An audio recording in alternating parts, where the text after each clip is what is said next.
Eu, inclusive, até quero emendar já na segundo conceito, né? Uhum. Dessas empresas muito grandes que tem uma palavra que aí não foi ninguém que te falou, não tem realmente nenhuma tradução, que é desculpability. É uma palavra mais fácil aí para o pessoal do chão de fábrica entender, Isso. mas da onde surgiu isso, João? Que foi, inclusive, tema do seu segundo livro.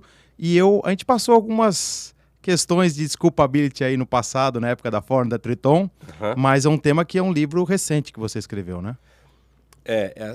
Esse surgiu num evento da Arezzo. Eu estava lá com o Alexandre Birman, com o conselho dele, com o Vicente Falcone, com o C-Level. E eu estava falando lá do conceito, e aí um diretor de produção dele, de uma fábrica do Rio Grande do Sul, um gaúcho, muito engraçado, o Cisso, falou: "Ô Cordeiro, você está falando que o contrário de accountability, tchê, é dar desculpa? Então é desculpability." Aí o pessoal riu, que fazia uma piada atrás da outra, né?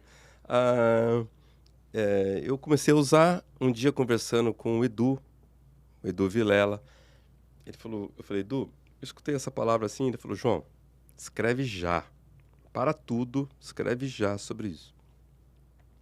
E como eu tinha feito uma pesquisa muito grande para os 8 anos que eu fiquei escrevendo Accountability, eu tinha muito material, né? Então eu resgatei o material e nesse livro a gente explica por que o ser humano dá desculpas. Desculpability é o hábito de fugir da responsabilidade, culpando as circunstâncias ou responsabilizando os outros, né? E isso é do ser humano. A gente foi pesquisar, encontramos uma luz na neurociência. Dentro do nosso cérebro tem um cérebro mais jovem, que está na nossa testa, que chama córtex pré-frontal, que é onde a gente processa a nossa consciência, nosso estado de alerta. Esse cérebro não existia no Homem das Cavernas. Você pega um Sapiens, por exemplo, o que cabia na caixa craniana era um cérebro de 1/3 do nosso tamanho de hoje. O que expandiu foi esse chamado neocórtex, esse cérebro novo para frente.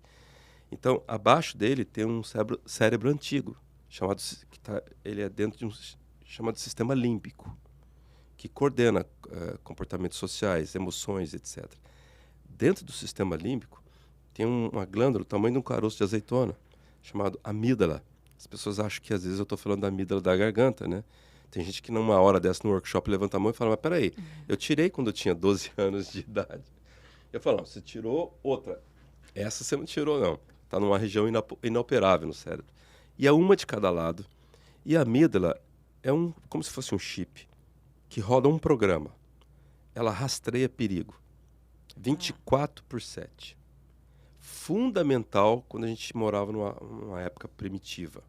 Até hoje, quando você vai num país, numa região mais assim, carente, numa região, ou num transporte coletivo. Você pega um metrô em Nova York, você pega... É uma autodefesa, né? É uma defesa. Você vê as pessoas assim, segurando a bolsa, a mochila, tirando o celular do bolso de trás, colocando na frente. É como se o organismo se organizasse para um impacto, né? Quem processa isso é a amígdala. Só que ela não processa só quando a gente está numa estação de metrô ou no aeroporto. Ela processa enquanto a gente está dormindo, no escritório. E como que ela reage? Através de um WhatsApp, de um e-mail. E ela tem 3 tipos de reação. Ou ela parte para a luta, ou ela foge, ou ela congela. Então, como os neurologistas americanos falam... O congela é relativamente novo para mim. Aqui a gente fala muito de fight or flight. Isso, ela fight, flight or freeze. Isso é muito interessante, porque tem pessoa que, diante de uma situação de emergência, não sabe o que fazer. Não sabe o que fazer, literalmente congela. Isso. No mundo corporativo, como é que é isso? Chega uma mensagem no e-mail, surgiu um problema assim. Situação da amígdala, não responda. Fica na tua, vai sobrar para nós. É isso que ela fala. Ou então responda, mas copia uns 50 caras. Né? Divide a responsabilidade. Joga no ventilador, porque aí dilui o problema. Então, numa reunião, não assuma que foi você. Culpa o estagiário, culpa o fornecedor, culpa o cliente. E aí as pessoas foram criando expressões de bloqueio de responsabilidade, do tipo, não sabia, não recebi o e-mail, já deu o horário, Eu fiz a minha parte, sempre fizemos dessa maneira, não é meu cliente, já enviei o e-mail, estou aguardando a resposta, vou ver e te aviso. Outro dia vi um cara na Paulista com uma camiseta assim, vou ver e te aviso. É desculpability total. E ela foi generalizada. A gente recebeu um pouquinho também de influência sindicalista, num período que o nosso país teve um governo de orientação mais de esquerda. As pessoas não sabem, mas muitas expressões como não é da minha função, isso aí veio de influência sindicalista. Tem gente que repete isso nas empresas e não se dão conta disso. Então, isso impregnou um modelo mental. Então, junta as frases com um instinto de defesa, pronto, você tem a receita certa para a pessoa não evoluir a sua responsabilidade. Soma isso, o fato de não ter a palavra no vocabulário português. Para accountability. E para piorar, no passado a gente teve nas escolas uma matéria que ensinava um pouquinho de responsabilidade, respeito, chamado Educação Moral e Cívica.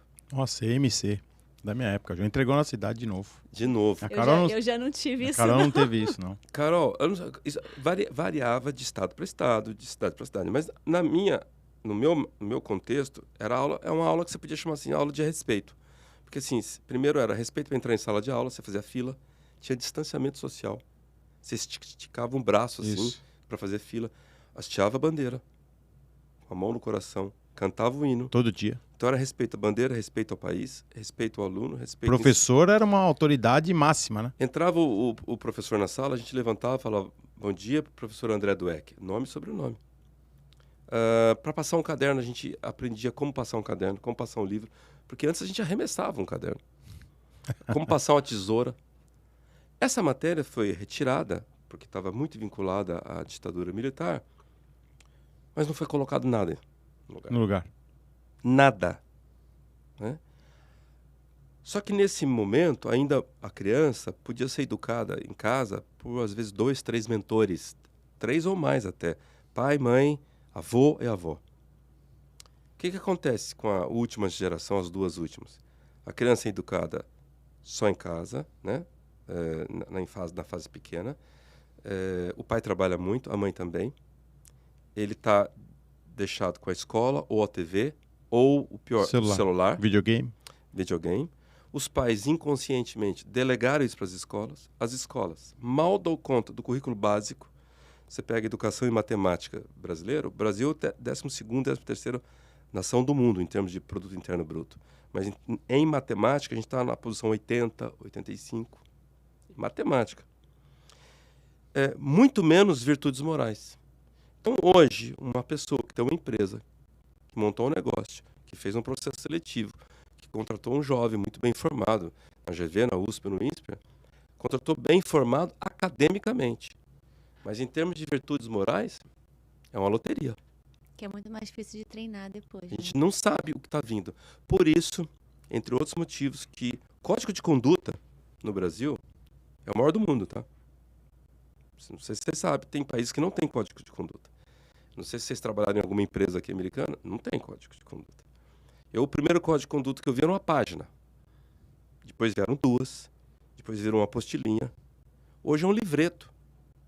O que pode, os do's e don'ts, né? O que você pode fazer e o que não pode fazer. Exato. Aqui a gente chama de best practices. Best practices. Mas geralmente é muito mais ligado ao trabalho em si que você está fazendo do que como você lidar no dia a dia com o seu time. Mas aqui muitas vezes foi escrito pelo RH, né, pela área de HR. Lá é escrito pelo jurídico. Por quê? É lei. É assim, se você sair daqui, você pode ser mandado embora. Tem que assinar, né? Tem que assinar. E o maior código... Porque até a legislação trabalhista é bem complexa no Brasil, né? Exato. O maior código de conduta que eu já vi na minha vida era assim, ó, parecia uma lista telefônica daquelas antigas. Quem não viu a lista telefônica, né, tem uma ideia? Acredite se quiser. Era da Odebrecht. Juro? Caramba. Então, o que você conclui com isso? Né? Que sobrou para o mundo corporativo educar aquilo que a escola não fez. A família também não? Que a família não fez e que a sociedade não conseguiu fazer. Interessante, interessante. Que aula. E isso eu traduzo tudo por um cheque. Alguém assina um cheque no final das contas. Porque uma empresa que não tem uma cultura de pensamento de dono contrata mais do que o necessário. É o turnover, o famoso turnover.